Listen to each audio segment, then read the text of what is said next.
Who demanded the constituent assembly प्रथम question हो M N राय Congress Jawaharlal Nehru all. तो यार राइट आंसर टी हो आमर एम एन रॉय केबे ना 1934 मसीह प्रथम डिमांड करते देन 1935 मसीह कांग्रेस डिमांड करथिला देन जवाहरलाल नेहरू मध्य लखनऊ सेशन जोटा कि 1936 से मध्य डिमांड करथिले। ठीक अच्छे देन जदि आम ओभराल देखा आंसर टी हो ऑल। ठीक अच्छे तो एम एन राय प्रथम डिमांड करते देन कांग्रेस देन जवाहरलाल दुई ओभराल देखा समस्ते ही डिमांड करते तो आंसर टी हो ऑल। ठीक अच्छे next question answer M N Roy extension M N Roy first proposed the idea of constituent assembly in 1935 which was later accepted by the Indian National Congress.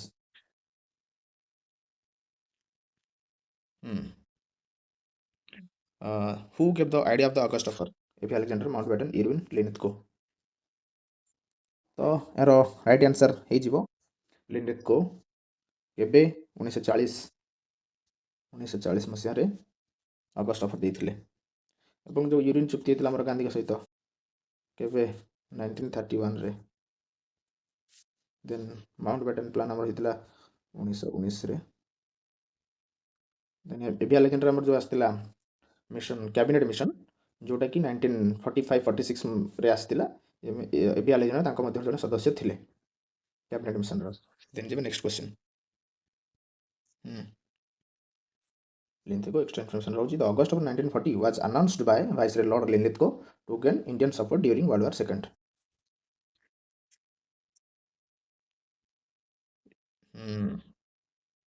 In which year was the cabinet mission plan approved? 1945, 1942, 1946, 1940. तो यार right answer हो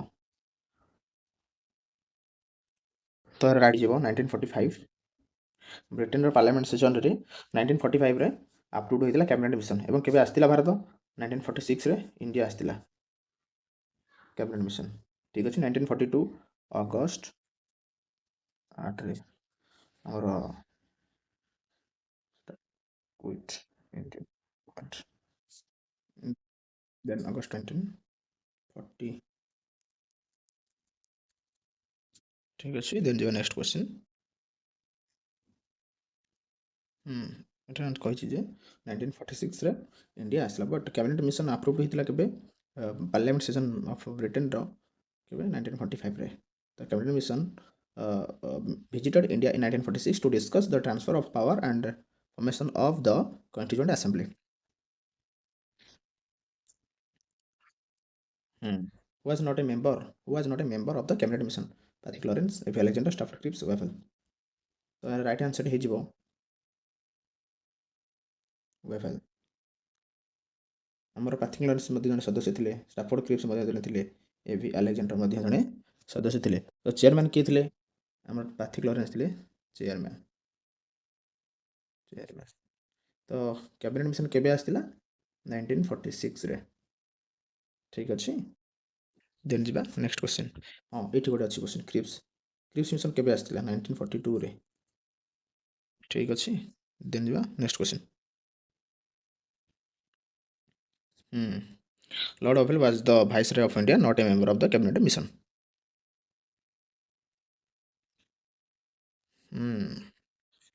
Total seats of the Constituent Assembly as per cabinet mission plan. Cabinet mission plan रे हमर केते थिला seat संख्या थिला 72, 296, 389, 93।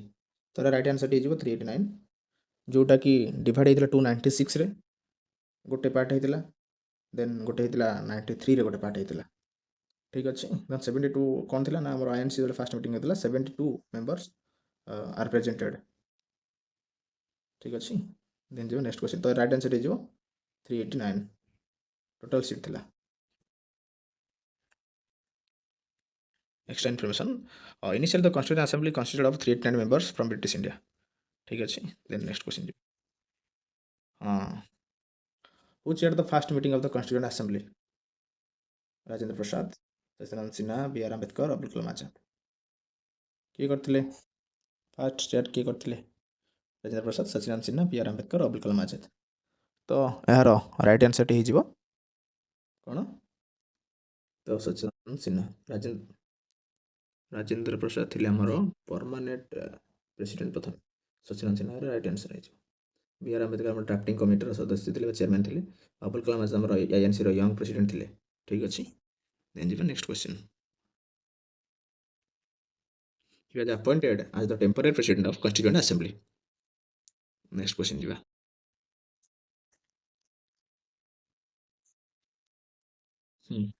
Who was the first elected chairman or president of the Constituent Assembly? Dr. Radhakrishnan, Sachinand Sinha, Rajendra Prasad, B.R. Ambedkar। ତ ଏହାର right ଆନ୍ସରଟି ହେଇଯାଉଛି doctor Rajendra Prasad. ଆମର ପରମାନେଣ୍ଟ ପ୍ରେସିଡେଣ୍ଟ ଥିଲେ କନଷ୍ଟିଚ୍ୟୁଏଣ୍ଟ ଆସେମ୍ବଲିର। ଆମର ଯେବେ ଫାଷ୍ଟ ଷ୍ଟାର୍ଟ ହେଇଥିଲା କନଷ୍ଟିଚ୍ୟୁଏଣ୍ଟ ଆସେମ୍ବଲି, ସେ ମଧ୍ୟ ତାଙ୍କ ପୂର୍ବରୁ ଥିଲେ ସଚିଦାନନ୍ଦ ସିହ୍ନା ଏବଂ ତାଙ୍କ ପରେ ପରମାନେଣ୍ଟ ବା ଇଲେକ୍ଟେଡ୍ ଚେୟାରମ୍ୟାନ୍ ରହିଥିଲେ କି ରାଜେନ୍ଦ୍ର ପ୍ରସାଦ। ଠିକ୍ ଅଛି। ଯଦି କ୍ୱେଶ୍ଚିନ୍ ପଚାରେ କେବେ ଆମର ଷ୍ଟାର୍ଟ ହେଇଥିଲା ଫାଷ୍ଟ ମିଟିଂ କନଷ୍ଟିଚ୍ୟୁଏଣ୍ଟ ଆସେମ୍ବଲିର, ତମେ କ'ଣ ଦେଖିବା? 9 ଡିସେମ୍ବର 1946। ଠିକ୍ ଅଛି, 9 ଡିସେମ୍ବର 1946 ହେଲା। ଦେନ୍ B.R. ଆମ୍ବେଦକର ଆମର ଡ୍ରାଫ୍ଟିଂ କମିଟିର ଚେୟାରମ୍ୟାନ୍ ଥିଲେ। ତାଙ୍କ ସହିତ ଆଉ 7 ଜଣ ମେମ୍ବର ମଧ୍ୟ ରହିଥିଲେ। ଠିକ୍ ଅଛି। ତ ଡ୍ରାଫ୍ଟିଂ କମିଟି କେବେ ଆସିଥିଲା ନା 29 ଅଗଷ୍ଟ 1947। ନେକ୍ସଟ କ୍ୱେଶ୍ଚିନ୍ ଗୁଡ଼ିକରେ ଆମେ ସବୁ ଆନାଲିସିସ୍ କରିବା। ଦେନ୍ ଯିବା ପରବର୍ତ୍ତୀ question. Rajendra Prasad later became the first president of India। ଠିକ୍ ଅଛି। when was the Constituent Assembly established? ଆମେ କ୍ୱେଶ୍ଚିନ୍ଟି ଡିସ୍କସ୍ କରିଥିଲି। 1946, 1948, 1949, 1950। 1946 9 ଡିସେମ୍ବରରେ 9 ଡିସେମ୍ବର ଷ୍ଟାର୍ଟ ହେଇଥିଲା। ଆମର କେବେ ଏଷ୍ଟାବ୍ଲିଶ୍ ହେଇଥିଲା? 1948 ସେମିତି କିଛି ନାହିଁ। 1949 ନଭେମ୍ବର 26ରେ ଆଡପ୍ଟ ହେଇଥିଲା, କନଷ୍ଟିଟ୍ୟୁସନ୍ ଆଡପ୍ଟ ହେଇଥିଲା। 1950ରେ ଜାନୁଆରୀ 26ରେ ଆମର ଇମ୍ପ୍ଲିମେଣ୍ଟ ହେଇଥିଲା କନଷ୍ଟିଟ୍ୟୁସନ୍। ଠିକ୍ ଅଛି। ଦେନ୍ ଯିବା ନେକ୍ସଟ କ୍ୱେଶ୍ଚିନ୍।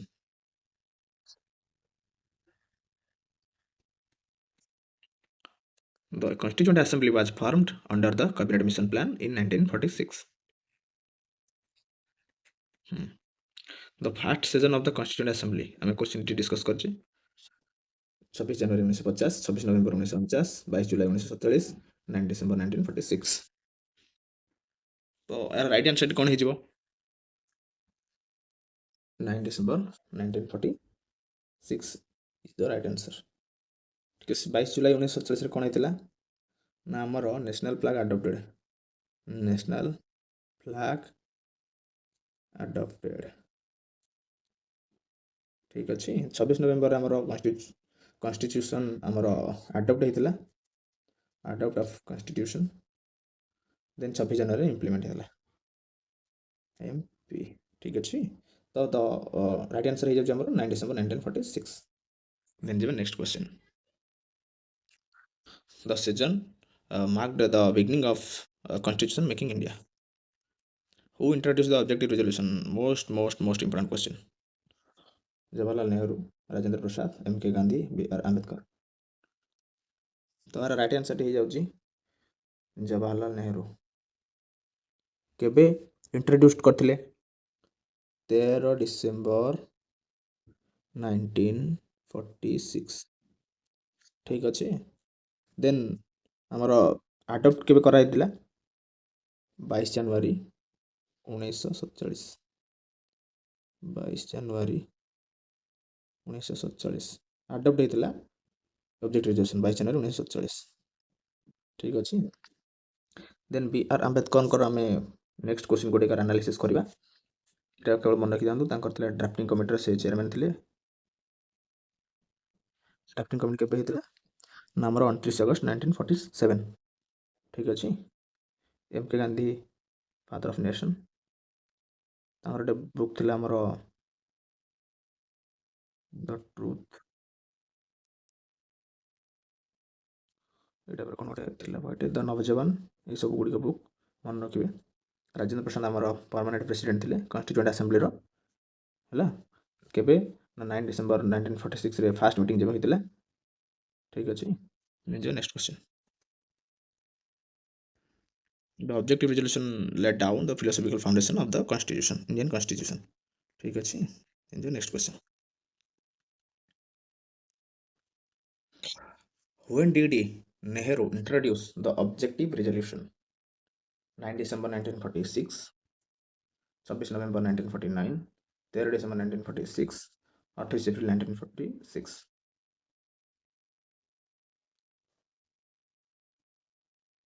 तो यार राइट आंसर ହେଇଯିବ 13 December 1946. ठीक अच्छी तो 9 December 1946 रे कौन होइतिला ना हमर फास्ट मीटिंग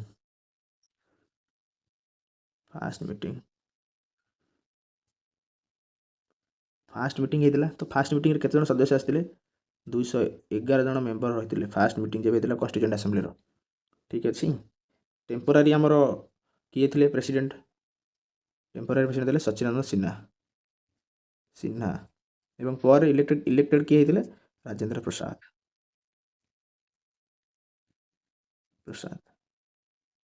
ठीक अछि एवं क्वेश्चन कौन कही ऑब्जेक्टिव रिजोल्यूशन किए आनी किए इंट्रोड्यूस करते आमर नेहरू केबे ना 13 डिसेम्बर 1946 रे इंट्रोड्यूस करते सेटा केबे अडॉप्ट कराइतिला ना 22 जनवरी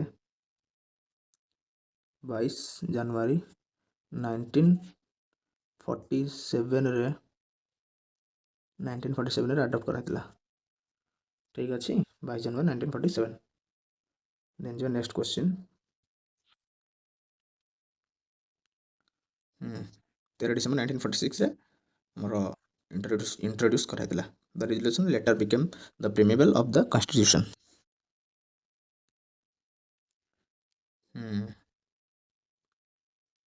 Through which plan was the Constituent Assembly created?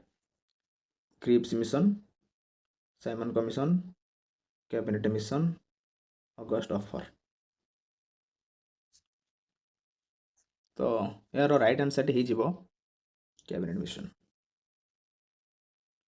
Mission केबे आस्तिला आमर 1946 रे आस्तिला केबे ब्रिटिश पार्लियामेंट रे गृहीत बा अप्रूव्ड होइतिला ना 1945 रे ठीक अछि देन आसला साइमन कमिशन केबे आस्तिला 1928 रे केबे फाउंड कराइतिला 1927 रे तो केउ कारण पाई साइमन कमिशन को गो बैक साइमन कहितिले तो यही जो कमिशन थिला एठारे कोनोसी भारतीय नथिले एठारे केवल ब्रिटिशर्स माने थिले निज मन मुताबिक कार्य करिबा निमंते यही कमिशन टी को फाउंड करथिले तो ता द्वारा सेही साइमन कमिशन को विरोध करथिले इंडियन माने एवं सेही साइमन कमिशन को विरोध करी आमर जने भारतीय स्वाधीनता संग्रामी लाला लाजपत राय मध्य मृत्युवरण करथिले किभली ना जे समय रे आमर कला पताका धरी मोमेंट को बाहरी थिले आमर स्वाधीनता संग्रामी माने सेही समय रे सांडास नामक एक पुलिस बा तांको माडरे लाला लाजपत राय मृत्युवरण करथिले केबे ना 1928 रे ठीक अछि देन जे क्रिप्स मिशन केबे आस्तिला 1932 रे ठीक अछि तो किया आकु चेयरमैन थिले क्रिप्स मिशन तो स्टाफोर्ड क्रिप्स आम जो जी कैबिनेट मिशन रे आस्तिले क्रिप्स अलेक्जेंडर आउ हमर लॉरेंस जो तीन जण आस्तिले तांको सहित से पुणी मिसिक आस्तिले 1946 रे भारत आस्तिले कैबिनेट मिशन धरी देन अगस्ट ऑफर केबे आस्तिला 1940 रे ठीक अछि अगस्ट ऑफर देन जीबा नेक्स्ट क्वेश्चन तो राइट आंसर कोन आइबो तो which plan was the constituent assembly created cabinet mission 1946 ठीक अछि next question the cabinet mission plan provided the framework of the constituent assembly ठीक अछि then the next question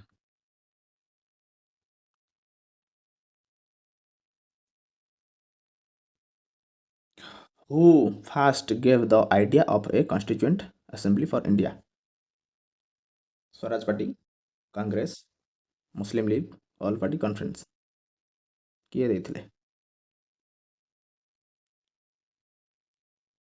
Swaraj party Congress Muslim league all party conference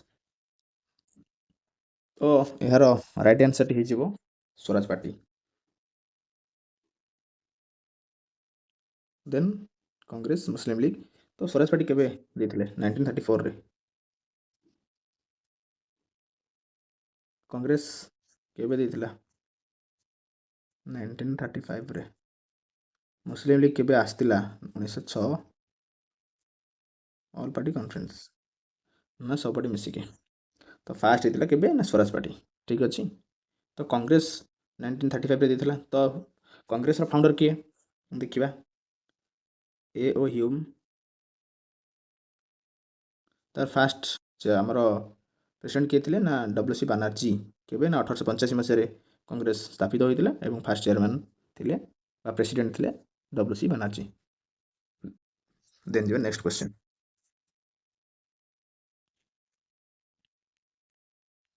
the first idea देथिले कि एटा all party हबनी, एटा first देछि स्वराज पार्टी हबो। Who presented the idea of an Indian constituent assembly. एटा गोटे इंपोर्टेंट क्वेश्चन, बहुत बहुत इंपोर्टेंट क्वेश्चन। प्राय एग्जाम रे ए क्वेश्चन को आपण देखिया ପାଇଁ पाइबे। M N Roy, B N Rao, B R Ambedkar, Jawaharlal Nehru. तो यार राइट आंसर टी हेउछि एम एन रॉय। ए क्वेश्चन हम पूर्व डिस्कस करछे। तो बी एन राव कोन थिले ना chief adviser. Chief B R Ambedkar. B R Ambedkar को मध्य किछि कमिटी रो मध्य से सदस्य थिले। केउ कमिटी ना ड्राफ्टिंग कमिटी जोटा हम कहितली आपण मानको। ड्राफ्टिंग कमिटी एवं ड्राफ्टिंग कमिटी केबे आस्तिला ना 29 अगस्त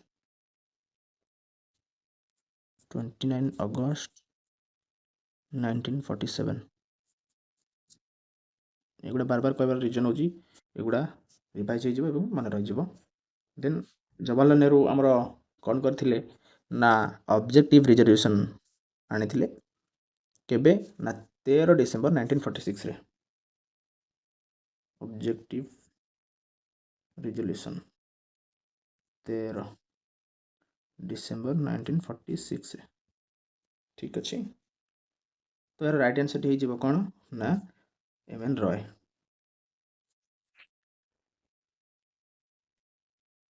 M N Roy was the earliest advocate of a constituent assembly.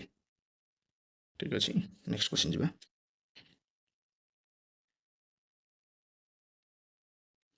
Who was the chairman of the cabinet mission? Winston Churchill, Patrick Lawrence, Stafford Cripps, Alexander. Who was the chairman? He chairman थिले। तो right answer हो जाउची Pethick Lawrence is the right answer. Cabinet mission केबे आस्तिला 1946 रे। ठीक अछि। किए थिले chairman Pethick Lawrence. Winston Churchill जने पीएम थिले ब्रिटेन रो। स्टाफोर्ड क्रिप्स क्रिप्स मिशन केबे आस्तिला 1942। एबिक अलेक्जेंडर जने सदस्य थिले कार कैबिनेट मिशन रो। ठीक अछि। तो किए चेयरमैन थिले पैथिक लॉरेंस। तो right answer is Pethick Lawrence. Next question. Lord Pethick Lawrence was the secretary of state for India. से समय secretary of state for India थिले। नेक्स्ट क्वेश्चन जिबा। गोटे इंपोर्टेंट मोस्ट इंपोर्टेंट क्वेश्चन एटा आपण मानक पई। Fast draft of the constitution was held in. प्रथम draft केबे होइथिला हम जो कॉन्स्टिट्यूशन आस्तिला केबे 6 ରୁ 17 ଅକ୍ଟୋବର 1949, 14 ରୁ 24 ନଭେମ୍ବର 1949, 9 ରୁ 23 ଡିସେମ୍ବର 1946 ବା କେଉଁଠି ନୁହେଁ। ତ ଏହାର ରାଇଟ୍ ଆନ୍ସର ଟି ହେଇଯିବ ଏ 9 ରୁ 23 ଡିସେମ୍ବର 1946 ପ୍ରଥମ ହେଇଥିଲା first draft. Exam point of view important रहउची। देन सेकंड एते इंपोर्टेंट नहीं। देन जे हमें देखिबा जदी सेकंड नो एटा 10th टाइम 10th टाइम पई फर्स्ट 10th ड्राफ्ट हेतिला। जेन देन जे 14 ରୁ 24 नवंबर हेतिला 11। ठीक अछि। तो फास्ट ड्राफ्ट केबे हेतिला ना 9 ରୁ 23 डिसेंबर 1946। ठीक अच्छे 6 ରୁ 17 ଅକ୍ଟୋବର 1949 10th टाइम ड्राफ्ट कराइला 14 ରୁ 26 नवेम्बर 11 ठीक अच्छे देन जी next question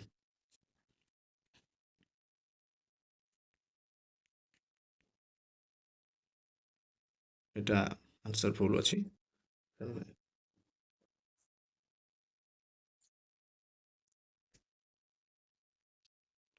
Who was the president of the Union Powers Committee? Jawaharlal Nehru, Rajendra Prasad, Sardar Patel, पेन राव। तो राइट आंसर है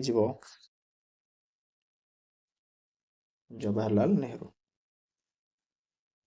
जवाहरलाल नेहरू कौन कौन कमिटी सदस्य मध्य थे ना यूनियन पावर कमिटी देन आमर रही यूनियन कॉन्स्टिट्यूशन कमिटी जदि कॉन्स्टिट्यूशन दबा आप भावे बी आर आंबेडकर लिखिदे union constitution committee then union power committee तो अच्छी देन स्टेट्स कमिटी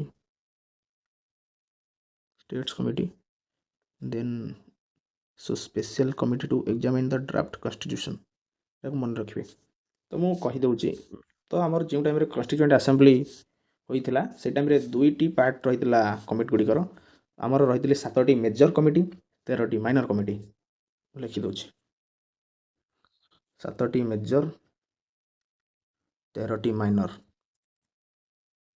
ठीक अच्छे मेजर माइनर तो मेजर कमिटी गुड़िकर आमर किए सब चेयरमैनशिप करते जवाहरलाल नेहरू थे डॉक्टर राजेंद्र प्रसाद थे सरदार पटेल थे बी आर आंबेडकर थे ठीक अच्छे तो यही मैंने सब सदस्यता चेयरमैनशिप करते मेजर कमिटी गुड़िकर ठीक अच्छे तो आम ये जो इंपोर्टाट गुड़ी केवल मन रखा मेजर जो गुड़ी 7टी रोचे से गुड़ी मन रखा तो जवाहरलाल नेहरू क्यों क्यों गुड़िकर चेयरमैनशिप करते union power committee and states जो कमिटी स्टेट कमिटी जो गुड़िक रोचे देन यूनियन कॉन्स्टिट्यूशन कमिटी ठीक अच्छे देन जी राजेंद्र प्रसाद कौन क्यों क्यों थे ना rules of procedure committee rules of procedure committee ठीक अच्छे देन आउ क्यों क्यों थे राजेंद्र प्रसाद रही ना आमर गोटे माइनर कमिटी रोचे आडक committee of the national flag यदि नेशनल फ्लैग आडक कमिटी के बजाय तो राजेंद्र प्रसाद लिखिए देन आउ क्यों थे राजेंद्र प्रसाद रही finance and staff committee Rajendra Prasad chairmanship करते देन जी नेक्स्ट स्टीयरिंग कमिटी यहाँ गोटे इंपोर्टाट क्वेश्चन रोचे स्टीयरिंग कमिटी प्राय एग्जाम रे पचारूँ steering committee Rajendra Prasad chairmanship करते गोटे मेजर कमिटी स्टीयरिंग कमिटी मन रखिए स्टीयरिंग कमिटी मन रखिए मुझे लिखिदे ये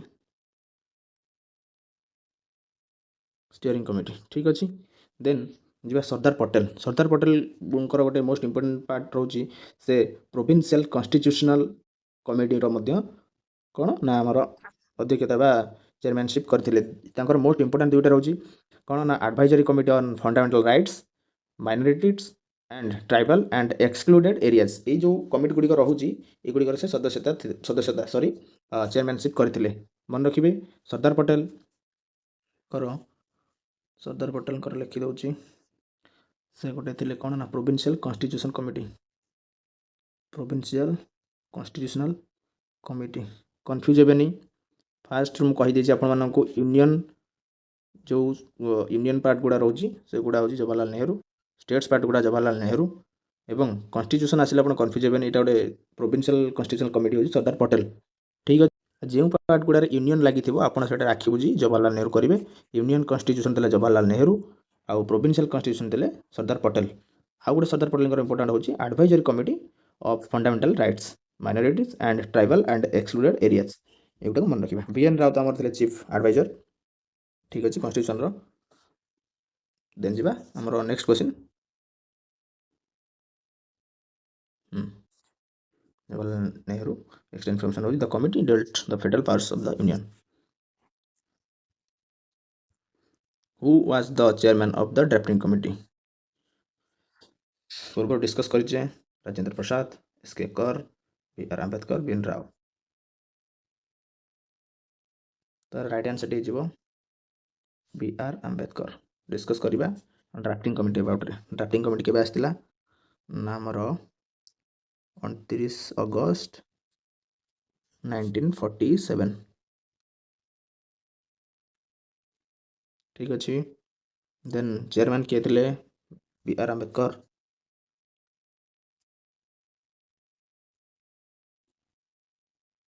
किए सदस्य थे एगुड़ा मन रखा आल्लादी कृष्णस्वामी आयर 7 जन मेंबर होते केते मेंबर होते 7 जन मेंबर होते ड्राफ्टिंग कमिटी किए रही मेंबर आल्लादी कृष्णस्वामी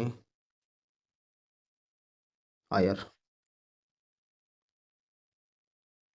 देन रही N Gopalaswami Ayyangar Ayyar Ayyangar N Gopalaswami Iyengar.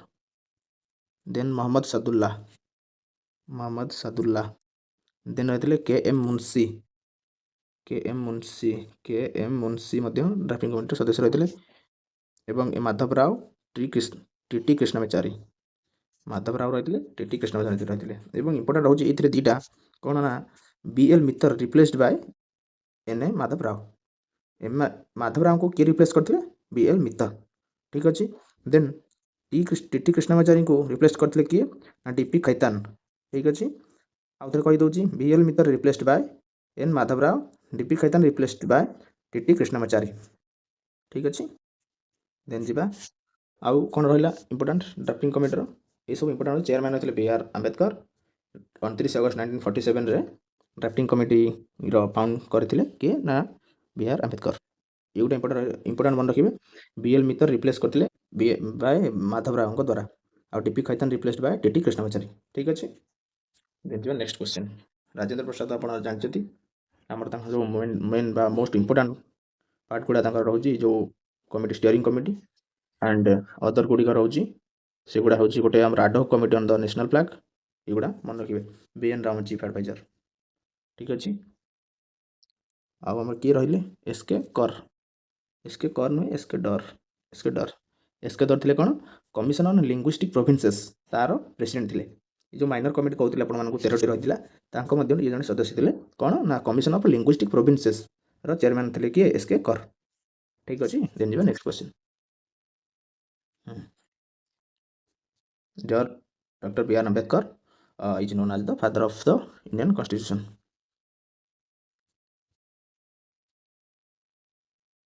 Who was the president of steering committee?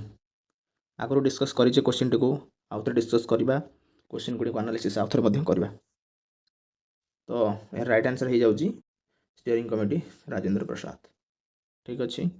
आउ कौन कौन राजेंद्र प्रसाद करते ना से परमानेंट आमर प्रेसिडेंट थे कन्स्टिट्यूएंट असेंबली आउ टेम्पोरारी किए थे आमर सच्चिदानंद सिन्हा ठीक अच्छे। देन के एम मुंशी आमर जो 13टी माइनर कमिटी रही ऑर्डर ऑफ बिजनेस कमिटी एटा बेले बेले पचार दिए क्वेश्चन लिखी दूसरे आप मन रखिथे order of BUSSINSS committee. Then B R. Ambedkar के विषय में डिटेल आलोचना कर पूर्व क्वेश्चन रे। Then BN. राव आम चीफ एडवाइजर थे एवं चीफ ड्राफ्टमैन किए रही यहाँ मन रखिए एस.एन. मुखार्जी ठीक अच्छे। ड्राफ्टमैन थे आमर S N. Mukherjee B N. Rao chief adviser बा लीगल एडवाइजर ठीक अच्छे। नेक्स्ट क्वेश्चन जी तो ये राइट आंसर कौन है Rajendra Prasad. The steering committee coordinated the work of all committees ठीक अच्छे। देन जी next question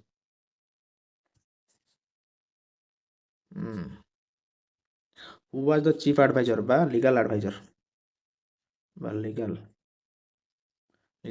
of the constitution S N. Mukherjee B N. Rau M N. Roy Sardar Patel. तो यार राइट आंसर हो B N. Rau is the right answer ठीक अच्छे। तो एस.एन. मुखार्जी कौन करथिले ना से थिले chief draughtsman CHIEF draughtsman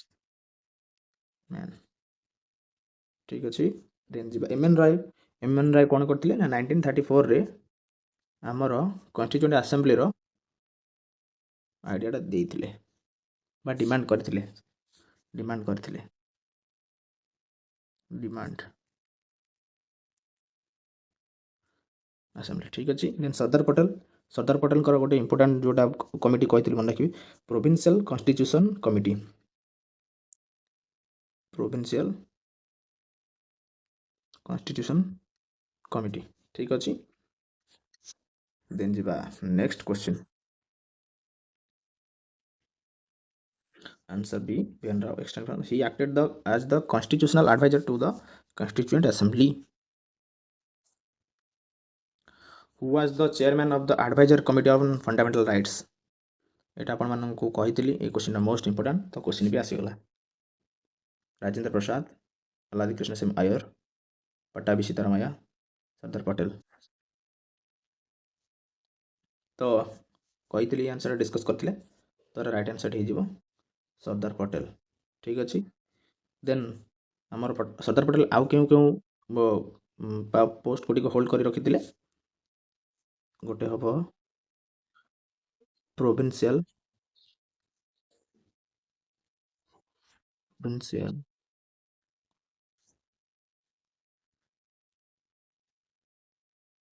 constitution committee और गोटे chairman of the advisory committee on fundamental rights दुटे जाक देन पट्टाभी सीतारामैया कौन करथिले से गोटे मीटिंग रो मध्य चेयरमैन थिले हाउस कमिटी हाउस आसला माने आपण मन रखिए पट्टाभी सीतारामैया हाउस ठीक अच्छे देन आलादी कृष्ण सिंह आयर से कौन करथिले ना क्रेडेंशियल कमिटी रो चेयरमैन थिले क्रेडेंशियल कमिटी रो चेयरमैन थिले कि आलादी कृष्ण सिंह आयर क्रेडेंशियल कमिटी राजेंद्र प्रसाद आपण मानकर बहुत थोड़ा डिस्कशन करिचे से थिले स्टीयरिंग कमिटी आउ कौन करथिले ना आडहॉक कमिटी यही सब मीटिंग रो बा ए सब जिनस रो से सब चेयरमैन थिले देन जो next question the committee dealt with fundamental rights and minorities ठीक अच्छे मोस्ट इंपोर्टेंट क्वेश्चन गोटे आसला नेशनल फ्लैग अडॉप्टेड इन मे 1949 अगस्त 1947 जुलाई 1947 जनवरी 1950 तो यार राइट आंसर टी हो जाउची कौन ना जुलाई केबे 22 जुलाई 1947 आपण भाइबेन जे 1948 रे तो सॉरी 1947 अगस्त रे तो हैला हमर देश स्वाधीन होला जुलाई रे किमथिला एटा भाबी 19 जुलाई रे प्रथम हमर नेशनल फ्लैग अडॉप्ट हेतिला तो नेशनल फ्लैग रो रेशियो कोन थिला 3:2 3:2 ठीक अछि जनवरी 26 1950 26 रे हमर इंप्लीमेंट हेतिला कॉन्स्टिट्यूशन इन जुलाई एटा 22 जुलाई रे अडॉप्ट हेतिला ठीक अछि अगस्त 15 रे देश स्वाधीन होइतिला सेंति किछ नै देन जीवा next question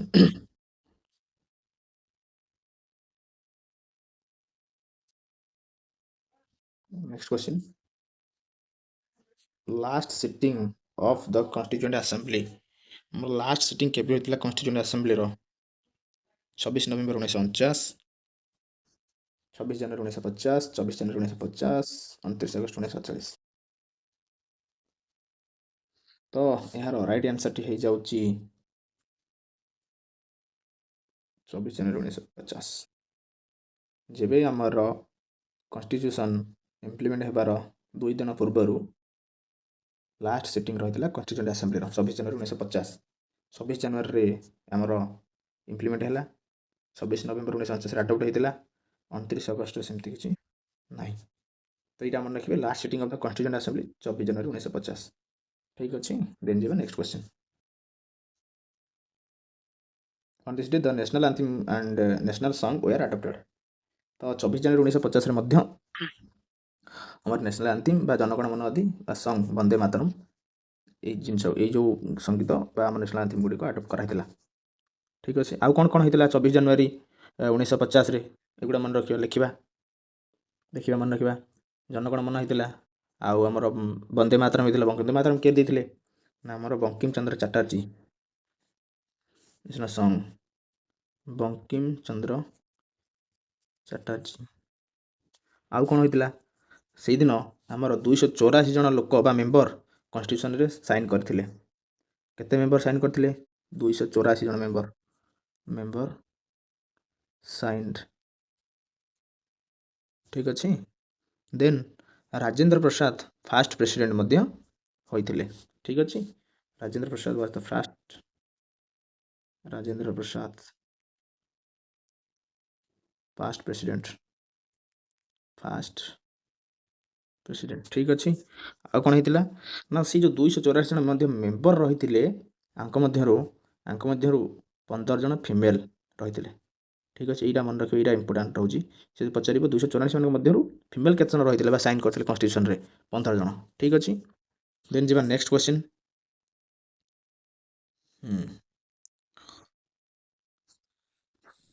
Who was the chief draftsman of the constitution?